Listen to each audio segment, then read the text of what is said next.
Hello বাচ্চারা, আজ তোমাদের জন্য একটা মজার গল্প শোনাবো। রাখাল ছেলে আর বাঘ।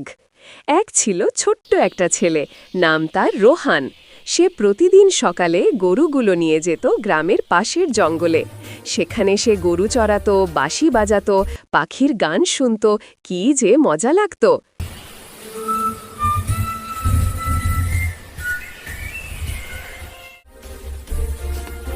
কিন্তু একদিন রোহানের খুব একা লাগছিল।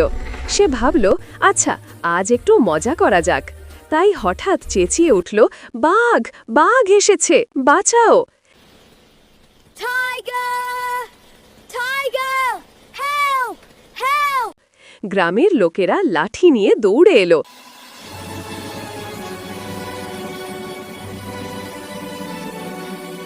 কিন্তু কোথায় বাঘ? কেউ নেই তো। ছেলেটি হেসে বলল, তোমরা তো ভয় পেয়ে দৌড়ে এলে। গ্রামের লোকেরা রেগে গেল। তারা বলল, রোহান, আর যেন এমন মজা না করিস। রোহান হাসতে হাসতে বলল, আচ্ছা, আর করব না।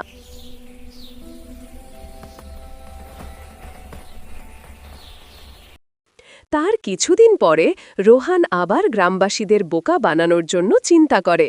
তাই আগের মতো চেঁচিয়ে উঠল, বাঘ, বাঘ, বাঘ এসেছে, বাঁচাও! রোহানের চিৎকার শুনে গ্রামের লোকেরা লাঠি নিয়ে দৌড়ে এলো এবং রোহানকে জিজ্ঞেস করল, কোথায় বাঘ? রাখাল ছেলে আবারও হাসতে থাকল এবং বলল, তোমাদের সাথে আমি মজা করেছি। গ্রামের লোকেরা ক্ষিপ্ত হয়ে সেখান থেকে চলে গেল। কয়েকদিন পরের কথা, রোহান আবার গরু চড়াচ্ছিল জঙ্গলে। হঠাৎ শুনল, ঘর রর করে কি যেন আওয়াজ করতেছে। সে তাকিয়ে দেখে একটা আসল বাঘ।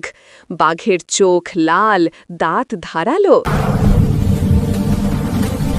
রোহান ভয়ে কেঁপে উঠল আর চেঁচিয়ে বলল, বাঁচাও, বাঘ এসেছে, বাঁচাও! Tiger! Tiger! কিন্তু এবার কেউ এলো না, কারণ সবাই ভাবল রোহান আবার মজা করছে। বাঘ তখন গরুগুলোর দিকে ঝাঁপিয়ে পড়ল।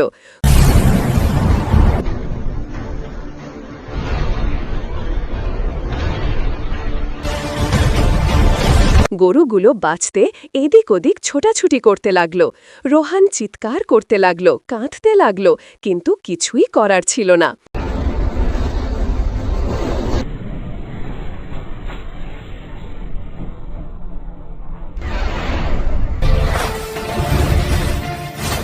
অবশেষে বাঘটি গরুগুলোকে ধরতে সক্ষম হল।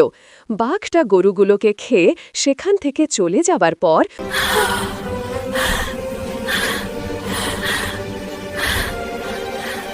রোহান বসে কাঁদল আর বলল, হায়, যদি আমি মিথ্যা না বলতাম তাহলে গ্রামবাসীরা আমাকে সাহায্য করতে আসত।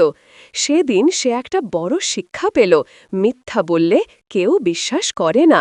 তাই বাচ্চারা সব সময় সত্য কথা বলবে, ঠিক আছে? সত্য বলো, বিশ্বাস রাখো, মিথ্যা মানুষকে একা করে দেয়।